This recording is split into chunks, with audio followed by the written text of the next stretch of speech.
People always ask how I balance my family life with 400 shows a year. I'm just doing what I love with the people I love. It's my magic life.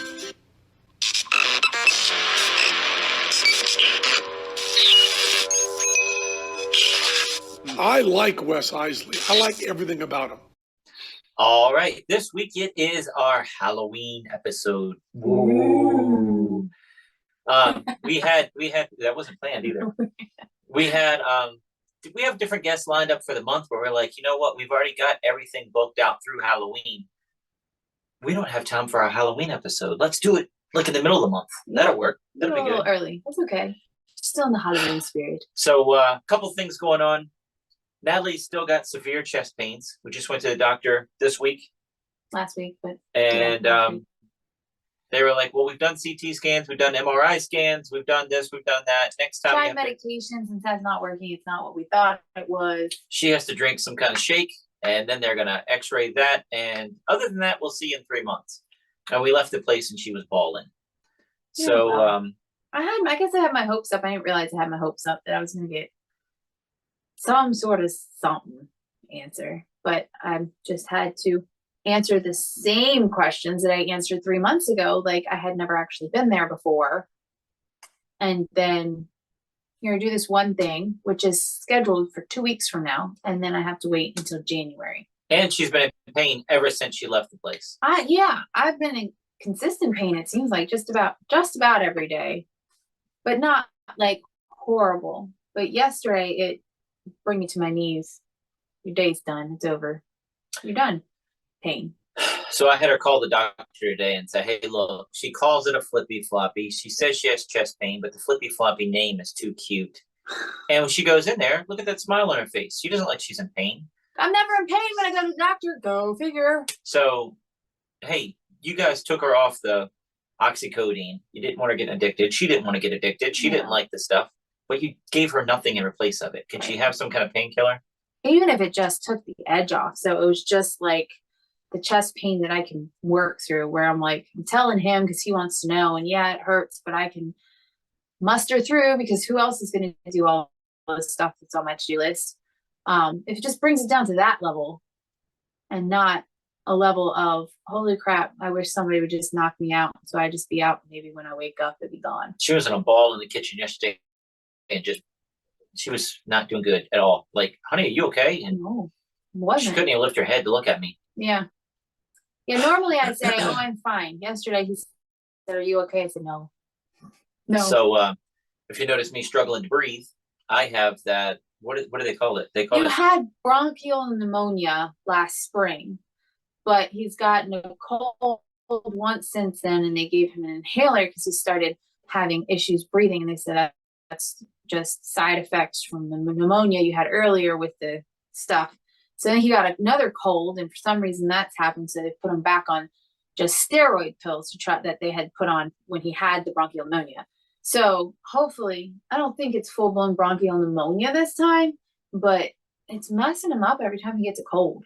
It was a small cold. I just had the sniffles. Put you in a little bubble, but so it's you like don't get a cold anymore. I can't get a deep breath. I can't. I try to yawn. I try to get that deep breath, and then I'm such a good pair.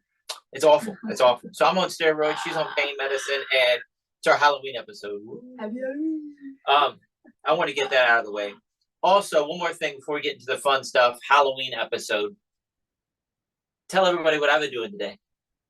Well, he's been gone all day long, picking up magic. A guy has retired. He's no longer doing magic. He wanted to get rid of his collection, and he knows Wes is into magic. And so Wes bought it from him. So you can spew more detail about that. A friend of mine in high school, I was showing magic in class, and he looked over and he said, I know how to do that. No, you don't. Because, there's kids in high school. Yeah. I know that. I know that. You don't. You know how you did that. No, you don't. Yeah, my dad's a magician.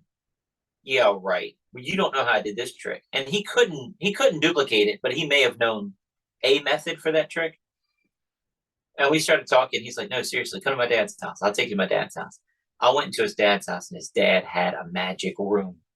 It wasn't like this room, but he had a shelf with magic on it. Like, Well, in all fairness, he wasn't a full-time magician, right? No, but So he had a magic room. That was the first time I've ever went to someone's house that had shelves of magic. And I was like, oh, wow, you are a magician. Mm-hmm. And he was very nice to me and really showed me around. I was just a high school kid, and he's treated me like I'm a magician and showed me around his magic room. And boy, I've only seen him a couple of times since then. And then him and his wife and you have become friends on Facebook, which is just odd. Just random.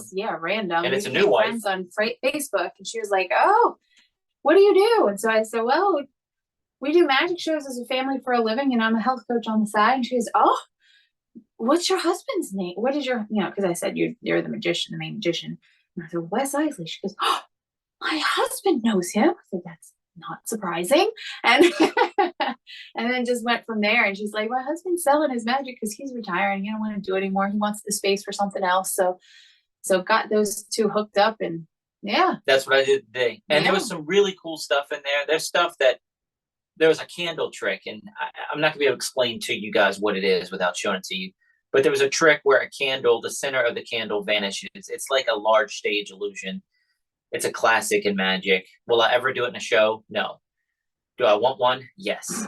So that was really cool. And I've kind of always wanted one of those since it fooled me bad as a teenager.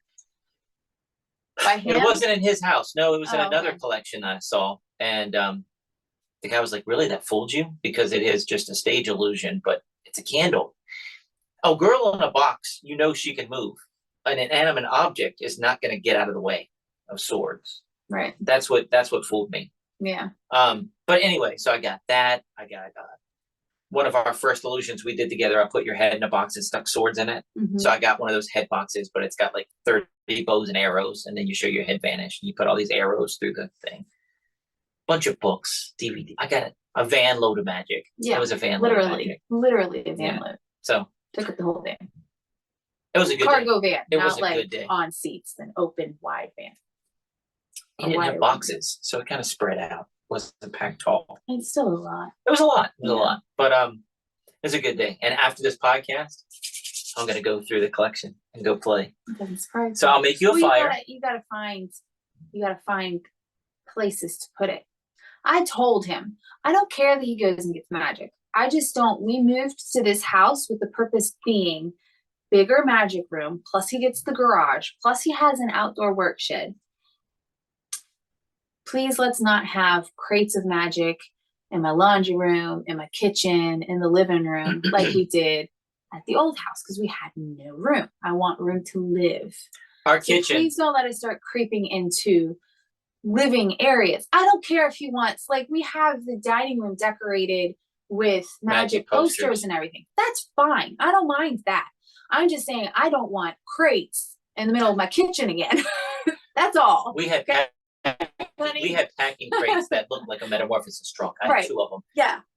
Literally, you could fit people in these, like 3 or 4 people in these boxes. It was orange crates for my friend Dennis Phillips. And they were stacked in our kitchen for years. For years. They were stacked in our kitchen for years until we put the house up for sale, and we had to put a whole bunch of stuff in storage so our house would actually look like a house. And I had illusions in the basement, and she had to walk sideways to do the laundry. To get to the laundry, yeah. But this house is quadruple the size. It is a lot bigger. I'm just telling you, please, you're getting more and more magic, I feel like, just about every month. And it scares me that things are going to start creeping out into living areas. Well, and I told I'm going to Lana, be walking sideways again to get to things. Lana gives me a hard time when I show up with magic. I said, "Lana, look, I have a trunk load of magic, a van load of magic." "Oh, great." I said, "Honey, when I'm dead, it's yours." Wonderful. She's so hard on me. She's mean to me. So anyway, let's get into the Halloween episode. All right, we're 10 minutes into the show. Let's get to the Halloween episode. Okay. Anyway, I got magic. It's sentimental to me, that magic. Real quick, let me recap, because that was the first magic collection I saw. And how crazy is it that 30 years later, 25 years later, it's now my collection? Yep. That's just weird. It's weird. So who's going to walk through this door to see this collection and end up with it when I'm dead? You say that like I'm going to sell your stuff. Yeah. Are you going to keep doing the podcast? You're not going to do magic shows. I've asked her, will you keep the show going? If you want to keep legacy keep doing the shows. Maybe your boys will. I don't have much hope for Lana, but maybe your boys will. Not without me. Yeah. Anyway, It'd all just right. be weird, and I'd probably break down and cry every time I got on stage. And then he's like, "Who are you gonna sell the stuff to?" Sell it. I'd probably break down and cry if somebody came. I mean, honey, I sold my old car, and I was in tears when it drove away.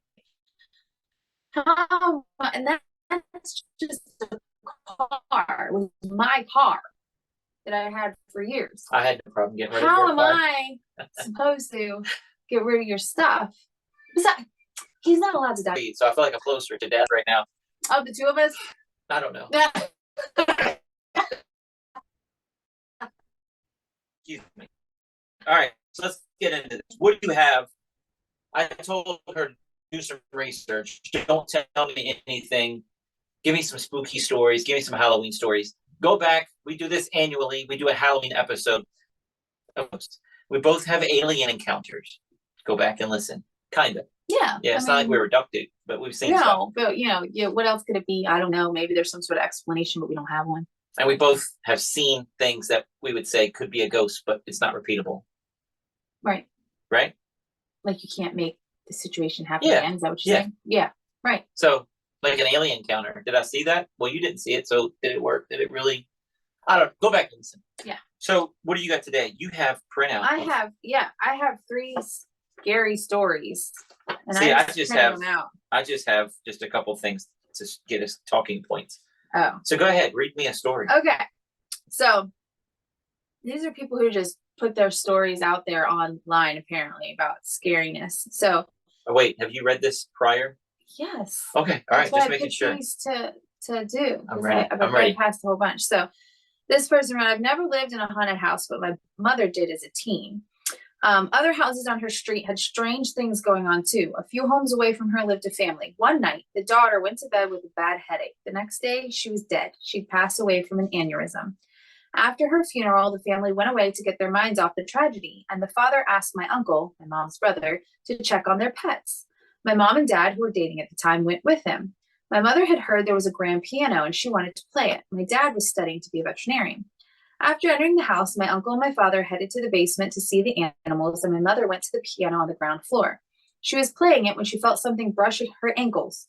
She thought a cat must have left the basement and walked past her. She kept playing, and then she felt it again. She looked under the piano and saw nothing. When she started again, she felt hands clasp her legs tightly. She dashed to the basement door, called my uncle and father, and waited for them.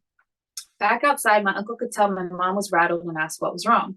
She told him what had happened, and he turned white. He told her the daughter who had died used to play a game with her father. When he played the piano, she'd crawl underneath, grab his ankles, and push his feet up and down on the pedals. Boom, boom, boom. So the daughter came back and was playing with her and was trying to grab her feet to put on the pedals. All right, so I think that's freaky. that's one of my phobias, and I swore I wasn't going to say it, but now you kind of feel like I have to say it. What? I go to bed at 11 o'clock at night, and Natalie goes to bed at 2, 3 in the morning. No, I try to get in bed by 1:30, depending on getting boys in bed. And I have a little nighttime routine of doing devotion and reading the Bible that I like to get done before I get to bed. So I'm like Lana. I'll run across the room and jump into bed. I don't want something getting my feet. I don't like that. And what started that was the 3rd graders put on a Halloween show at our school, and they just decorated their room. All they did was turn off the lights and put some cloth over the desks, and kids were hiding underneath the desks. But the kids were grabbing your legs. You're not supposed to touch people in a haunted house.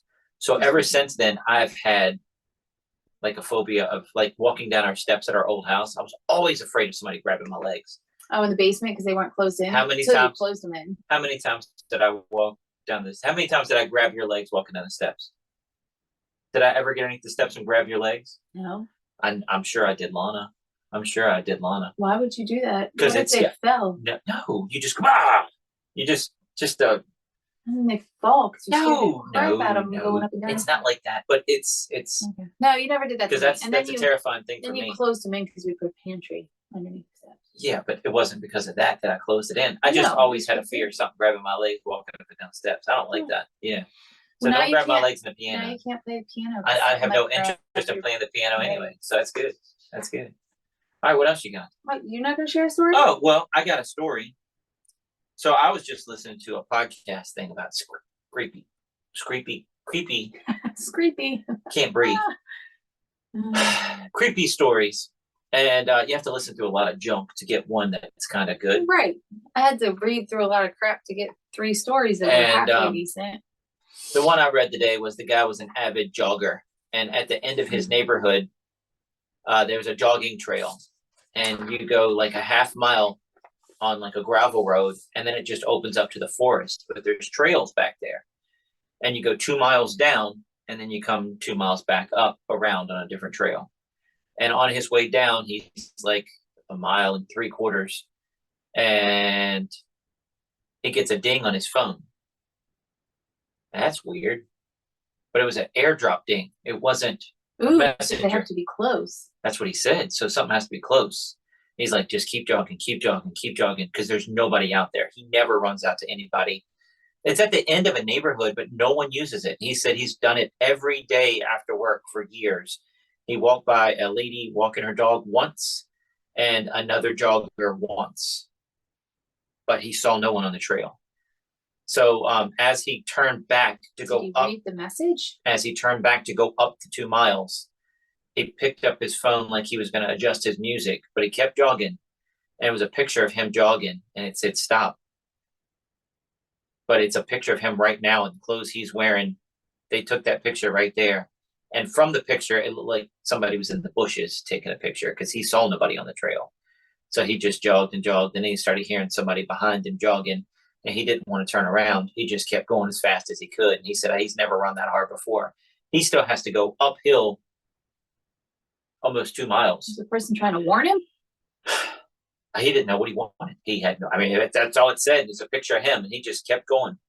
And eventually he started hearing, it sounded like metal hitting, a clank, like a metal baseball bat hitting something, or metal hitting something. So the dude's got a weapon. Is he after me? Is he trying to warn me? What the heck is going on?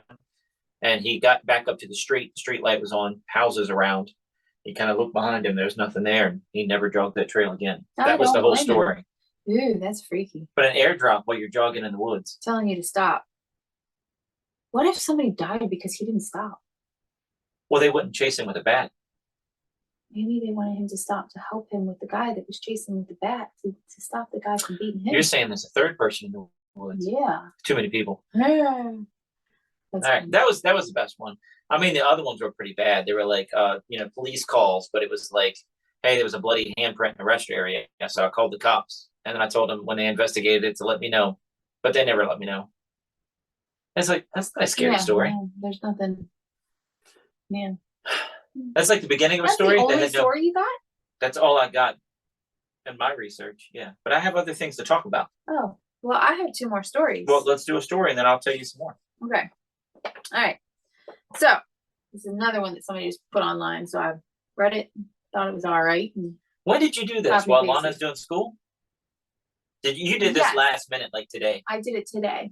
Okay. Nothing like waiting till the last minute, honey. Between doing school with Lana and, well, I got more stories than you did. I got stuff to talk about. Between teaching Lana school and going for my walk. I've read a ton of stories, and these were the 3 that I found that I've. Do you have your AirDrop on your phone? I don't know. I have no idea. You get an AirDrop picture from the treehouse when you walk into the woods. Come visit. I just take the quickest route home and tell you about it. All right. It says, one night when I was 10, I was woken up by my bedroom door opening, followed by someone sitting on my bed. I felt my leg grazed and the bed sink under a person's weight. It's just Mom, I thought, and I opened my eyes. It was not my mom. I found an eyeless boy. He had black, empty sockets, about my age, sitting at the foot of my bed. He extended his hand, and in it was a little box. I was startled, but reached out. He pulled back. I reached again and said, give it. Then I blinked, and when I reopened my eyes, he's gone. But I could still see the imprint where he sat on my bed. Fast forward 5 years. My girlfriend came over to do homework. After she finished, she took a nap while she waited for her parents. When they arrived, I tried waking her up. She opened her eyes suddenly, looking up at a corner where the wall met the ceiling. She pointed there and went back to sleep. I shook her again. She came to full consciousness, and I explained what she'd done. She looked haunted. Up on the wall, I saw a little boy with no eyes. He was there in a Spider-Man pose staring at me. I freaked out and told her my story about the same kid.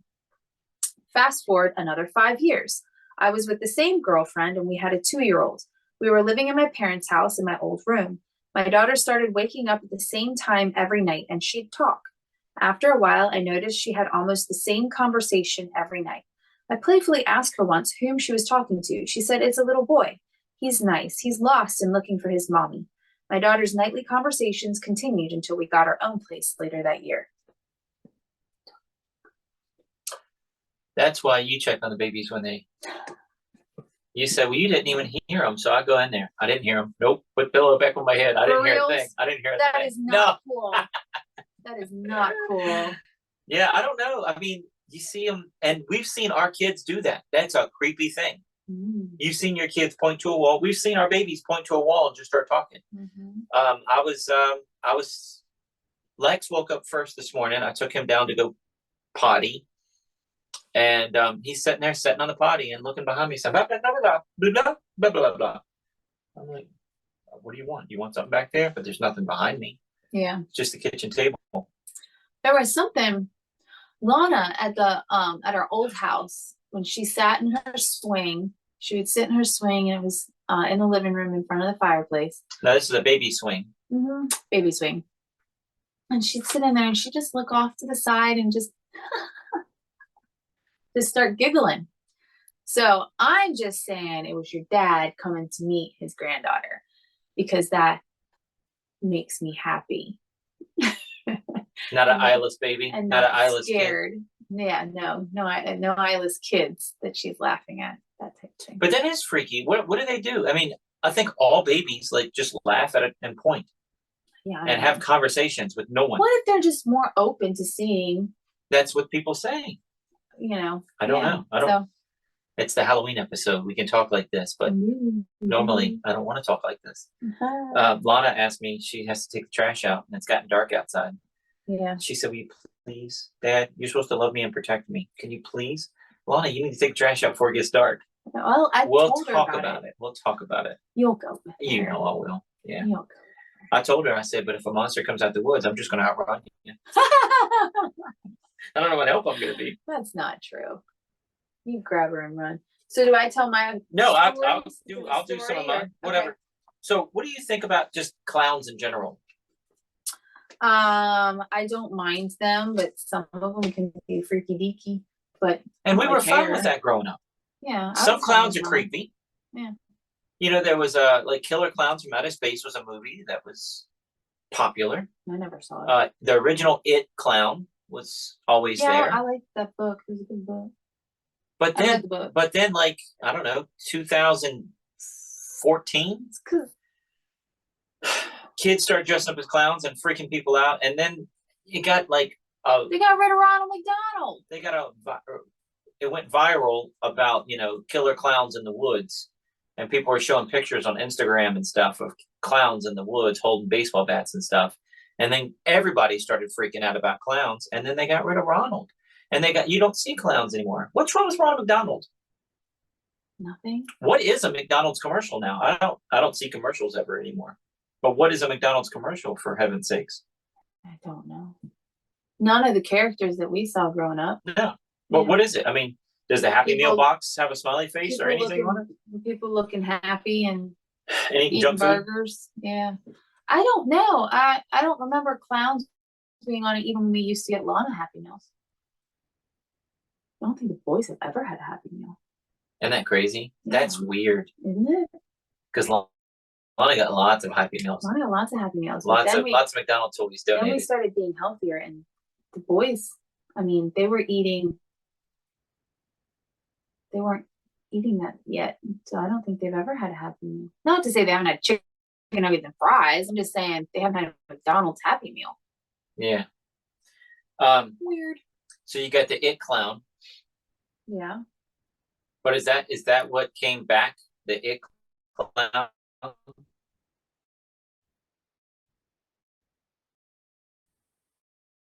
As far as what we came back. That started everybody freaking out. You think it's the new It movie that came out? Was that Was that it started happening, or Seems was like it's part 2, and they were a couple years apart. Yeah, I don't know.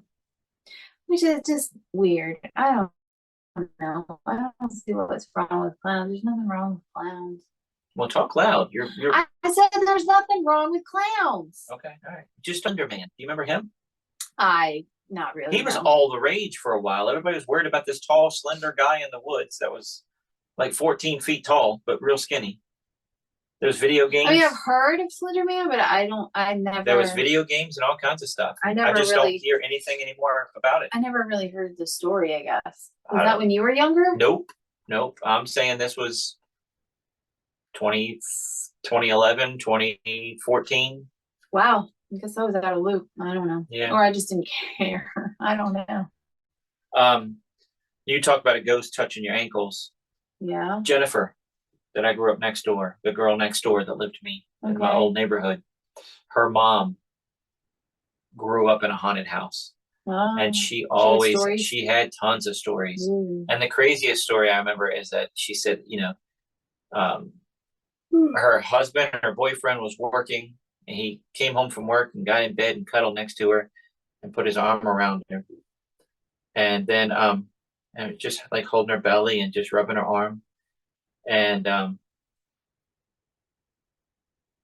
she fell asleep. She woke back up, and her husband came home from work, and she looked over her bed. And what the hell was holding her? It was the ghost that had been haunting her house for forever, climbed in bed with her. He just wanted to cuddle. Well, at least that's all he did was cuddle. So here's the other thing. Ew. I'm in our bedroom because I go to bed before Natalie. I would never get in bed by myself again. And I jumped into the bed like I always do from across the room. I'm going to listen to this now. And I'm half asleep. And the bed goes down. And I'm like, holy shit, go to sleep, go to sleep, go to sleep. Because you felt the weight. Go to sleep, go to sleep, go to sleep. And then Lana comes in the bedroom and plugs in her cell phone because she's been caught in the middle of the night playing on her phone. So she has to plug it in our room at nighttime. And she said, come on, Casey. Casey was trying to pounce on the bed. Oh, okay. So our dog was trying to pounce on the bed and look at me. It's like, I don't know what that is. I was asleep, but I felt something depress the bed. That was freaky. You want to open your eyes and look? Hell no. Why not? I don't want to see anything. What? I want to see it coming, I guess. I don't know. So at least I had. It's either my imagination or semblance of fight, I guess. I don't know. It was really something scary. Go down fighting. Or at least trying to. My luck, my arms would get stuck in blankets, but I could scream. Well, that's another thing. Have you ever reached for something? Have you ever had a dream that somebody owed you money and you woke up reaching for it? I have had dreams where and I woke up with my hand out, but I don't know if it was money or what I was doing. Isn't that weird? I've also had dreams where I'm trying to scream and I can't scream in my dream, and apparently I can't scream at nighttime because it just comes out. I've woke you up doing that before. Yeah. Honey? Those are scary dreams. And in my dream, I am trying my darndest to scream really loud to get somebody's attention to help me. But that's all that comes out because that's all that's coming out in real life too. I'm going, and I wake up, honey, what are you doing? Wake up. Wake up. How about the dreams where I cheat on you or I've been mean to you? Oh, that just pisses me off. And then all through breakfast and lunch, you're just mad at me. I didn't do it. I was laying there with the covers over my head because I didn't want something touching me. I didn't do a thing. You must have done something to make my subconscious come up with it. You do get mad at me. Oh, it pisses me off. I didn't do anything. How could you? How dare you? And you're asleep. Yeah. Guys, we're joking about it, but she gets mad at me. It's rude. I don't stay mad at you all day. Just about till lunch? No, just when I wake up and I tell you about it, I can't believe you did that. And then I get over it. But it does piss me off. So anyway. All right, what else you got? You got one more? Yeah, I have one more story. All right, ready? Now talk loud. You don't have a mic in front of you. I have been talking loud. Go ahead. A man named Joseph Blackwell went on a business trip. He stayed at the large house some friends owned on the outskirts of the city. That night, they had a pleasant evening chatting and reminiscing about the past. But when Blackwell went to bed, he began to toss and turn and was unable to sleep. At one point during the night, he heard a car pull into the driveway. He went to the window to see who might be arriving at such a late hour. In the moonlight, he saw a black hearse full of people. The driver looked up at him. When Blackwell saw his strange face, he shuddered. The driver called to him, "There's room for one more." He then waited a minute or two before driving off. In the morning, Blackwell told his friends what had happened. "You were dreaming," they said. "That must have been it," he replied, "but it didn't seem like a dream." After breakfast, he left town and spent the day in the offices of one of the new high-rise buildings in the city. Late in the afternoon, he was ready to go back to the house and was waiting for the elevator to take him down to the ground floor. But when it stopped at his floor, it was very full. One of the people inside looked at him and said, "There's room for one more." It was the driver of the hearse. "No, thank you," Blackwell said. "I'll wait for the next one." The doors closed and the elevator began to descend. Moments later, there was a terrible crash and shouts and screams could be heard. The elevator had collapsed. All the people inside were killed. He had a premonition. Isn't that weird? Dun dun dun. Dun dun dun. I mean, he saw the same person in his premonition as he's in the elevator. So, premonitions. Do that. Do you have deja vu? Yeah, How weird is it? it's very weird. What is it? I don't know. Didn't you look it up at one point? No? I don't know. It's weird. I think somebody said it's a glitch in the matrix. That's what it is.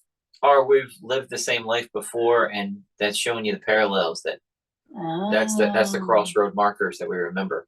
Yeah. But other stuff in the middle might not be the same. Mm-hmm. I remember one that I had. I was at lunch with Brandy Manning. I don't remember her last name now, but she was telling the story and just da da da da da da da da da, and it just hit. And I remembered like the next 5 sentences that came out of her mouth, and Did you say them with her? my jaw just dropped. And I think I may have done the last couple words along with her.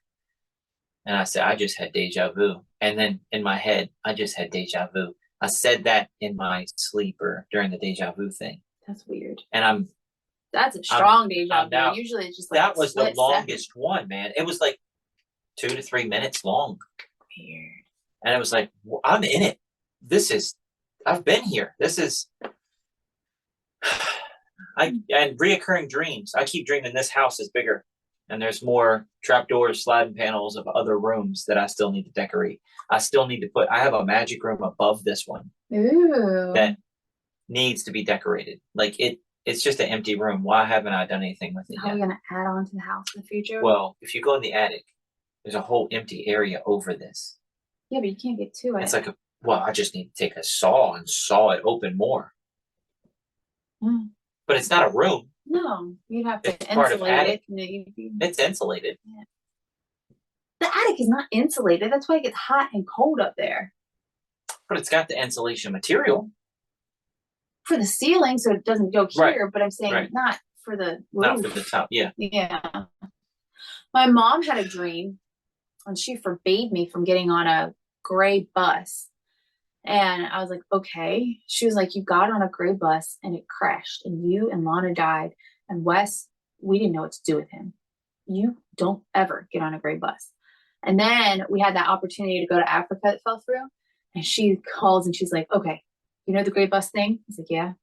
It was in Africa? Really? Seriously? Do not get on a gray. And I'm thinking, the Africa thing, they take you around Africa in a freaking bus. Like, that's how you get from one place to other. How, if it pulls up and it's gray, am I supposed to say, honey, we can't get on the bus? My mom won't let me. Right. We're in Africa. It's not like, what are you going to do? Right. But it fell through. So we were supposed to perform in Africa. Boy. That was a long time ago. Anyway, it was a tour. Yeah. Yeah, we were supposed to perform in Africa. We were getting all set for it. But yeah, at first she was just like, it's a great bus. Probably because I'm like, the heck does Africa have to do anything? It's just, that was just extra. And then, Mom, we have this opportunity to go to Africa. And she's like, okay, hold up. No great buses in Africa because it was in Africa because that must have been the thing because that was Africa. So I'm like, okay, I'll get on a great bus now. Wow. I didn't know the Africa part. Yeah. But your mom is into that though. My mom got into like crystals, and my mom always believed in psychic readings. Well, she had a couple things that like came true. Your mom? Yeah. Yeah. Yeah. My mom went to a psychic and recorded it on cassette tape and listened to it over and over and over, and then tried to make things match up like way too hard. Oh. Like she did it for years. Oh. She believed in it 100%. Yeah. 1,000% she believed. Wow. And it's like, Mom, come on. Yeah. Come on. There was that things. we talked about it on the Dorothy Dietrich episode of the podcast here, but the Houdini Museum people. But there was a psychic near our old house. Oh yeah. And they had people saying that they, came into a lot of money and they're afraid they don't want to lose it. What do I do? Give it to me. And Right. I'll bury it in the backyard, or you bury it in your backyard. Give it to me and I'll say a blessing on it. And what they did when they said a blessing on it, they would wrap it in paper and switch it out for something else and give you that and say not to open this until you get home. And they would just put a stack of paper inside of the thing. And then bury it. And you have to bury it for 7 years. And then you dig it up and it'll be cursed free and you can do whatever you want with it. And it'll be a blessing for your family and not a curse. 7 years later, there's no money. There's no money. So they did a sting operation and they figured that out, and the FBI raided the house, and they had Corvettes, they had Hummers, they had a lot of. Well, they took a lot of people's money. Yeah, and that's sad. It's a psychic, man. Yeah, and people only go to them. Yeah, they're preying on people that are just looking for help. They're in the lowest part of their life and they're scrounging up enough money to try and find help. Very rarely do people go when things are going great in their life. It's love, health, and wealth. I'm lonely. Will I ever find love? I have cancer. Am I going to make it? I'm broke. What do I do? Or I came into this money and I'm scared. This might be the only opportunity for me to have $1 million in my life. I don't want to waste it. What do I do with it? I know. Give it to me. I'll take care of you. Right. It's sad. You're just taking advantage of people. Yeah. It's not good. So, but then you do hear about the ones that like help solve police crimes. How does that work? They just get lucky? Uri Geller helped miners find gold. Okay. Dig here, here, here, here, here, here, here. We found it. Told you so. So it's 20 different. Yeah, okay. Yeah, well. Uri Geller helped him. Yeah. I mean, come on. Well. But, I mean, all of my Houdini books, they're right behind Natalie. Other side, Natalie. Put your head up. Over. Right there. Up. Straight up. Straight up. That's Houdini. That's a Houdini shelf right there. Honey, this shelf here. There you go. There you go. It's hard to figure out. So all those books, if you're watching the video podcast, it's backwards for us. But all the Houdini books, Houdini like went crazy after his mom died. He was going to psychics to try to contact his mother. He loved his mother. And they were all fakes, and they were all making stuff move across the table. And well, they were supposed to. They couldn't tell him word, anything, right? No, that was him and his wife. That was him and his wife. Okay, never mind. But he had a secret word, and if she went to psychic and tried to find him, he would have a word for her. But but he was trying to contact his mom, and they were saying things like the mom was wearing a crucifix and da da da. And the mom is Jewish; she wouldn't have a crucifix necklace on. And it was just stuff they didn't know, and they whatever. And what was mom's nickname for me? Can you ask her? What was And they couldn't answer anything, and he just tore the table off, took his disguise off. I'm Houdini, and how dare you? And you're a fraud. And he couldn't find anybody. And I'm like, man, he went crazy. Why did he do that? But as I get older, it kind of disgusts me that those people are out there too. Yeah. And if you ever do something like that, you should tell them that if you ever have a word that you've made with a loved one, if this person can figure out that word, don't ever, like they say, here, write it down. No, don't write it down. Don't ever write it down. Don't write it down. Say, no, I know it's in my head. I know it. I don't need to write it down. That's exactly. And I'm not going to tell you the version, but there are 9,000 versions of that trick. Don't write the word down. If they really, truly are psychic, they'll be able to figure it out without you writing it down. Just thought I'd help. There you go. There you go. All right. So Emily started watching that. I guess, well, we had the farm get rained out this week. We watched it before that. But we really got a Fun. marathon going. Yeah. Yeah, we did. We watched quite a few that day. We got up in the morning, it was pouring down rain. And before I even got out of bed, I picked up my phone, and the guy that ran the farm said, "The show's on." Okay, I didn't think it wasn't. Okay. And I gave him a thumbs up and a text. We all get up, get ready, make breakfast, go get all the way there. It's an hour and a half away. It's an hour, and it was raining hard the whole time we were driving. We're like, what are we supposed to do? And as soon as he pulled up, he says, "I'm so sorry. Yeah. We're closed. The storm won't leave." So we came home. I made Natalie a fire. We watched some Tales from the Crypt. I liked Tales from the Crypt when I was younger. I'm talking like Lana's age. I was already living in my basement of my parents' house because my brother had moved out. He's 9 years older than me. Yeah. So what had he been? He'd have been 20, 21 maybe? 20? Lana's age, 20, 21. And I took his room, and Tales from the Crypt. That little puppet would scare the hell out of me. And just the intro, walking through the haunted house. But I was glued to it. I loved it. I like the feeling of being scared. It's fun. And I loved it. So I have this big DVD collection. I have over 3,000 DVDs, not magic DVDs, just regular DVDs. And I have probably 5 seasons of Tales from the Crypt, but you don't like them. No, it's not that I don't like them. They're fine. Okay. They're just, it's not, some of them are and some of them are good. That's all. You just never know what you're going to get, I guess. And if I want to be like, let's watch a scary movie, and I'm in the mood for a scary movie, I want a scary movie. I don't want the chance to be like, Yeah. I want a scary movie. Well, some of them are just a plot twist at the end. But I'm going to talk about a couple of my favorite in season 1. But Lana wants the feeling of being scared. Willow loves horror movies. Mm-hmm. And we like horror movies a lot, but I think Willow even trumps us. Yeah. And Willow listens to scary stories all year long on her iPad and podcasts for scary stories and all that stuff. She loves it. Me and her have watched a lot of scary movies together just throughout the year. I've liked them. I don't like the paranormal ones, so we haven't watched paranormal, but it's just freaky deaky. But other stuff like the Annabelle ones, and we just watched the new Insidious one. And yeah, but those are. I don't get Lana to watch them because I know they're too scary for her yet. Because we watched something extremely silly. I mean, it's supposed to be scary, but it was silly, and it scared her a little bit. Talk about the Tooth Fairy or the Tooth Kid. Just tell that story. The Tooth Kid. It was silly. The candy.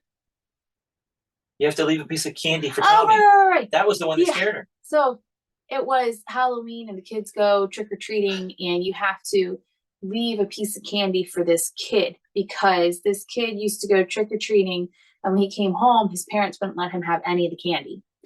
And they would just send him to bed. Well, one year he woke up, he heard his parents, and went downstairs and found that his parents were just eating all of his candy. And that's why he wasn't allowed to eat the candy, because his parents wanted it all. So he ends up killing the parents, eating the rest of the candy, and even eating the candy that is already in their stomachs, which is kind of gross, but okay. So that was a scary story that was being told by from the babysitter's boyfriend that was visiting to the little boy that had just gone trick-or-treating and was eating a whole bunch of candy. You better save some for Bobby or whatever his name was. And the kid was like, okay. So he goes upstairs and he acted all, like, you guys are so funny. I don't believe you. And yet he left a candy bar for the Bobby. Yeah. Whoever, whatever the name was, Billy, Bobby, John, whoever. Meanwhile, the babysitter and the babysitter's boyfriend are just scarfing down all the candy, and you see him like, oh, God, I don't feel good. Oh, we got to go buy the kid more candy. We ate all the candy. We got to buy him candy, replace the candy. Can't believe we ate all that candy. And the babysitter went to get the other boy. Went to go get like Pepto because he wasn't feeling good. And he hears him going, oh, she's, oh, don't puke, don't puke, don't puke. And come out, and the guy's like ripping out the boyfriend's intestines to get candy because he didn't leave him any. And so then the little boy's upstairs and he's hearing all this commotion, and you hear this boom, boom, boom up the steps. And then you see this gnarly hand with long nails just reach out and grab the candy bar that the little boy left, and he goes away because the little boy left him candy, so he left the little boy alone. So babysitter and boyfriend are dead, but little boy survived because he left candy. That freaked Lana out. No, wait. The blow off was he Oh, walks downstairs and the parents come home and he yeah. sees the dead babysitter and boyfriend. And the parent says, "Oh no, Bobby, what did you do?" He goes, "I didn't do it. They didn't leave. They ate all my candy. Yeah, they ate all the candy. So it looked like he killed them. Yeah. They ate all the candy. They ate all of my candy. Yeah, right. So it looked like he killed them. Trying to say they didn't leave any for the murder guy, so they died. But it sounded like But it was silly. It was a silly, right, crazy, silly movie. Yeah, and the it wasn't even scary effects or anything like that. But she was a little nervous about it, a little scared about it. And so watching something like Annabelle or Insidious, I know it's just way too much for her. And I would be up all night with her because Mommy, I had a bad dream. And she does that still probably at least once a week, if not more. Come in the room. I haven't even gotten to bed yet. Mom, I had a bad dream. I'm sorry. How did you have a bad dream? You haven't gone to sleep yet. I know. It's like, yeah. So she's just thinking about the movie and hasn't gone to sleep and just wants a hug, I guess. I don't know. But and here's the crazy thing. Natalie says, "Go to sleep, honey. You have the dog in the room with you." Oh yeah. I'm like, honey. Okay, because our dog goes in the room with Lana. Lana shuts her door. Casey sleeps in her room with her. And like, Lana, it's okay. You know that Casey, and this was the night that we watched that movie, that silly movie. I said, all the doors are locked, all the windows are locked. We are perfectly safe. And Lana, if you see this later on, we love you. Yeah, you have the dog in your room. You know that Casey barks at everything because truly she really does. That night I had to go into the boys' room because somebody woke up. I sat with them until they fell asleep again. I get up and I pass a room. I had noticed on the way to the boys' room, but one of them was screaming. I have to get there fast so they don't wake up the other one. And then it's forever before I can get to bed. So if I can get there, anyway. So her light is still on when I'm going back to my room. So I just kind of slowly opened the door and looked, and she had left all of her lights on to go to sleep. So I turned off the main one. It's still nice and bright in there because she has little curtain lights on her wall. She has night lights, several night lights. Yeah, all sorts of like little lamp things. So anyway, I just turned off the main one to make it a little dimmer.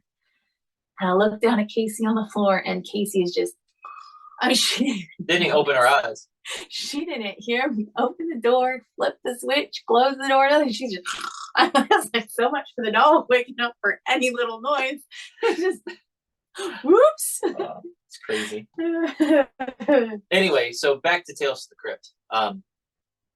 Lana got a little freaked out with those, and then she watched one, and then she was like, "I'm gonna go upstairs." Yeah, she's like, "I don't really like these.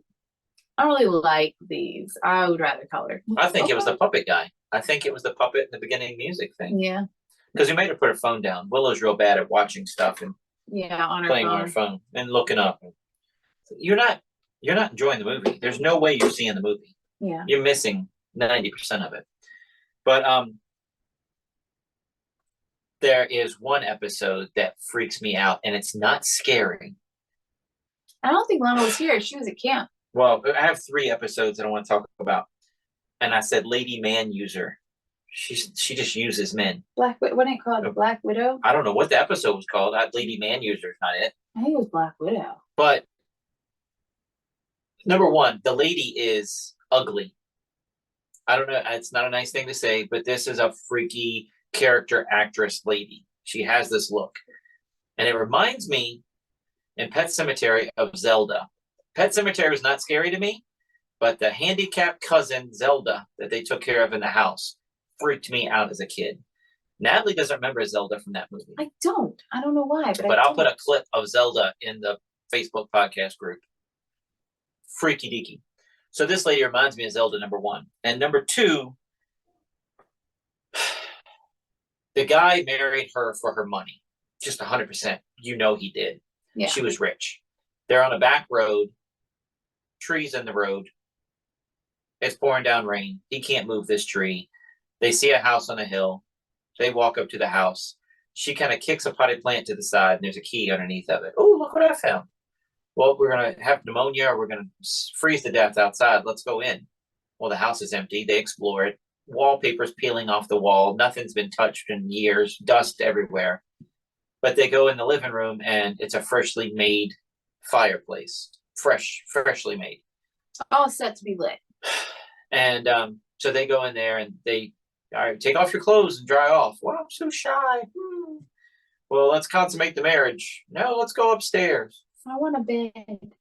So they go upstairs, and she has to go freshen up, and then she tries to make there's herself one look bedroom better. that has nice wallpaper. It's all made up. There's candles everywhere. It looks completely different from the rest of the house. But anyway, yeah. And then she comes out all dolled up. Now she looks like a librarian to runway model, the best this character actress can be. And he's blown away. He thinks she's just gorgeous. I think she's still a little rough around the edges, but he thinks she's gorgeous. So they consummate the marriage.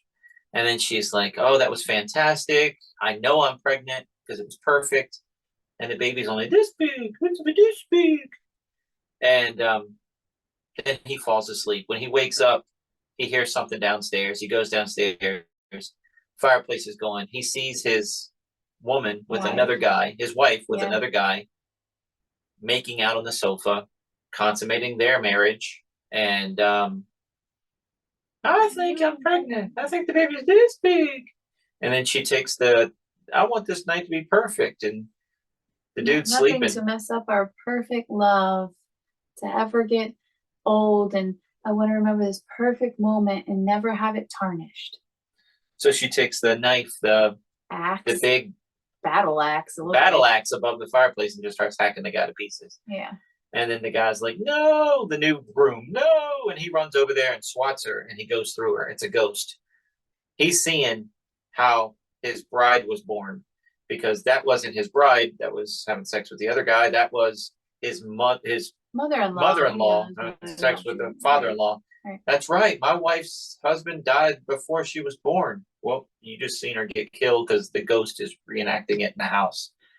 And then does she come downstairs? No, he wakes up. She's like, are you okay? It's like you're having a nightmare. He's like, yeah, I just had a bad dream about your mom and your dad in this house, and your mom kills your dad. And she goes, oh, that's weird, because that's exactly how it happened. And then she ends up hacking him.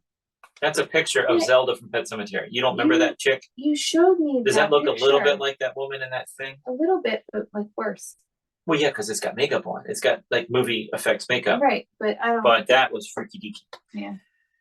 Anyway, so she was doing the same exact thing her mom did. Using a man just to have a baby. That's all men are good for. Number one, that's God creepy. forbid one of them have a boy. Yeah, well, they only wanted women. But it was a whole family of it. So then at the end of the movie, the aunt comes and you're like, no more men. Yeah, you don't need any more men, right? No, I don't need any more men. But our little girl will. Yeah, one day she'll have a man. Yeah. For a day. Whatever.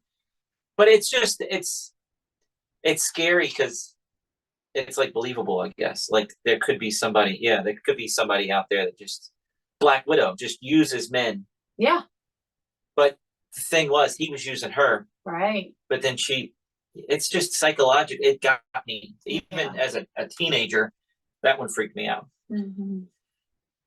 Beauty is only skin deep is more of a, like a voodoo thing. This woman is a prostitute, and she kills her pimp, and she takes all of her jewelry to the pawn shop. And the guy's like, this stuff's hot. It's so hot. I'm not buying this from you. Well, I need money. Well, I'll give you $10,000 for your beauty. What are you talking about? So he makes a math face and says she has 4 months to come back and get her beauty back. And she gets that. She buys new outfits, goes to the night places. She knows how to interact with rich people, and she does this. And She lands herself a nice rich boyfriend. Yeah. And then 4 months in the relationship, he's getting engaged. Her face just starts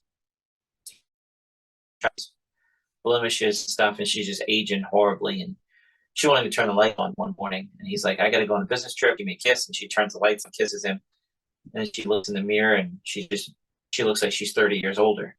Mm-hmm. And she's aging worse throughout. Anyway, she has like a mourning veil over her face, and so black veil. And she goes back to the pawn shop and says, "Hey, you tricked me, whatever. She what brings did you do?" She brings the ticket. She's like, "I want it back. Give me back my beauty." He's like, "You are a day late." Day late. Day late. So she asked how much it would cost. He said $100,000. So she runs back to her apartment, starts gathering up all this stuff, and she's robbing the apartment. And her husband, she's making it look like a robbery, I think, so that so that she could explain why all the jewelry was missing when her boyfriend got back. But go ahead. He came back while she was doing that, and her veil is up. He goes, "Who are you?" She goes, "What? You don't recognize the love of your life?" And he was like, "You stay right there. I'm calling the police." And she takes out her gun and she shoots him, which I'm like, well, anyway. So she shot him. She grabs all the stuff and she runs back to the pawn shop. And the guy shows her a newspaper article that has a picture of her and her boyfriend, and it says she killed the boyfriend because she had dropped the gun and had her fingerprints all over it. So looking for her. And he's like, "I can give it back to you, but do you really want your face back? Because they're gonna find you." And the cop comes in who visits the guy and says if they ever find her that she's a shoo-in for the death penalty, electric chair. Yeah. So she just leaves. And the whole reason the guy wanted the beauty was because he was trying to make his dead wife not look like a shriveled dead person, but give her beauty back. She was still dead, but she looked pretty. So. But he was into voodoo stuff, so he was able to take the beauty and put it in her somehow. I don't know. Yeah. So anyway. But that was a good one because of the actress was the mom from she was on Back to the Future. She was Leah Thompson girlfriend. Yeah. Yeah. Anyway, that was a good one. Mm-hmm. And the other one that I really liked from that series is 9 Lives. 1 minute. I got it. 9 Lives. 9 Lives was help me. 9 Lives. The guy found this homeless guy, and he was a doctor, and he said, "I can take that gland out of the cat and put it in you, and you'll have 9 lives. And here's $200,000." And he gives the guy all this money and does the surgery, right? Yeah, and they start making money of him dying, and he ends up killing the doctor so that he doesn't have to split the money. That's one death. And then he's like, got one more left because the girlfriend that he had, all this money he'd saved up, she just killed him because she knew he'd come back to life, stole all his money, ran. So he's counting his life. I can die one more time, and I'm going to take all the proceeds. And the guy's like, but why? But this is, whatever. So he goes with it. He gets buried alive, and he realizes while he's buried alive, he forgot to count the cat's death as one of the deaths. And so he is not coming back from this one. And he runs out of air, and they can't dig him up. 9 Lives. That was a crazy one. Yeah. Anyway, that was, we made it. That was the Halloween episode, guys. Happy Halloween. Happy Halloween. A little early. And only thing we have left to say is see you next week. Check us out online at wesisley.com and patreon.com/Wes_Isley for behind-the-scenes videos, blooper videos, never-before-seen footage, discounts on merchandise, magic trick tutorials, and more. That's Wes Iseli, spelled WESISELI.